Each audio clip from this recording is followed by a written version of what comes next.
We are here to help. In this example, we will be demonstrating how to find probabilities or areas under a normal distribution curve. The normal distribution is arguably the most important distribution in statistics. It is a continuous function with the following shape, also known as the Gaussian curve, or a bell curve. Recall that when working with discrete functions, we were able to determine the probability of a specific value of x by finding the area of the rectangle at that point. However, for a continuous function like the normal distribution, the area under the curve at a specific value of x is 0. In other words, the probability of x being equal to a specific value is 0. Instead, we are able to calculate the probability of x being above or below a certain value. Let's consider the following example. On your last statistics test, your class scored a mean of 67% with a standard deviation of 8.3. The scores follow a normal distribution. What percentage of your class had a higher score than you if you scored 78%? Let's start with drawing a picture of the normal distribution curve, labeling the mean score in the middle and your score on the axis. These are x values, or the actual measured values that you collected. We are being asked about the percentage of students that scored above 78. This means the same thing as finding the area under the curve to the right of x equals 78. In order to calculate this area, we need to convert our x values to z values using the following formula. A z value tells us how many standard deviations away from the mean our x value is. Z values are useful because this converts all our x values or measured values into standard scores on the standard normal distribution, where the mean is 0 and the standard deviation is 1. This standard makes it easier to make comparisons between various situations. Substituting in our x value, the mean and the standard deviation given in the question, we get a z value of 1.33. This means that a test score of 78 is 1.33 standard deviations above the mean. We can represent this by drawing the z-axis underneath our x-axis in our diagram. Now we need to find the area under the curve to the right of z equals 1.33. To do this, we need to use a z-table. A z-table allows us to convert between z values and areas under the curve. There are generally two different z-tables that can be used: a cumulative table that shows both positive and negative z values, or a one-tailed z-table that only shows positive z values. We will first look at the cumulative table.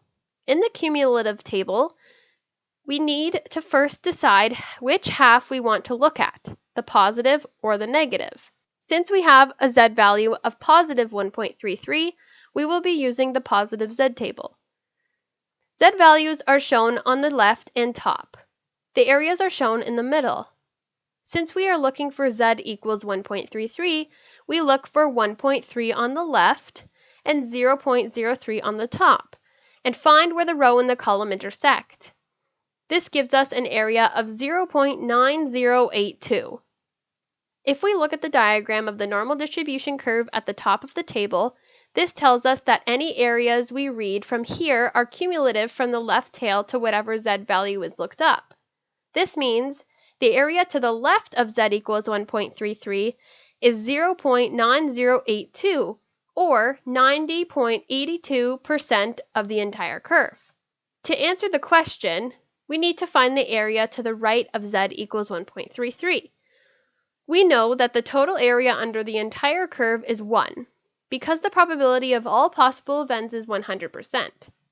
If we've determined that the area to the left of z equals 1.33 is 0.9082, then the remaining area to the right must be 1 minus 0.9082, which equals 0.0918, or 9.18%.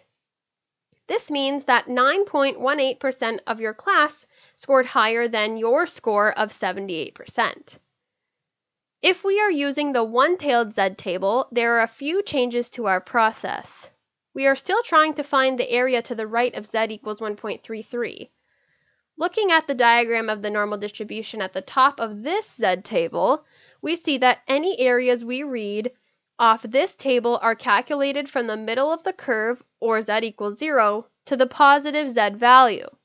This means that if we look up z equals 1.33, the area we get will be this region. To find this area, we look for the 1.3 on the left side, 0.03 on the top row, and see where they intersect. This gives us an area of 0.4082. Again, our goal is to look for the area to the right of z equals 1.33. We know that the entire area under the normal distribution is 1. Since this distribution is symmetrical, the area under half of the curve would be 0.5. If we know that the area from z equals 0 to z equals 1.33 is 0.4082, subtracting this from 0.5 gives us the area to the right of z equals 1.33, which is 0.0918, or 9.18%. This matches our answer using the cumulative z table that 9.18% of your class scored higher than your score of 78%.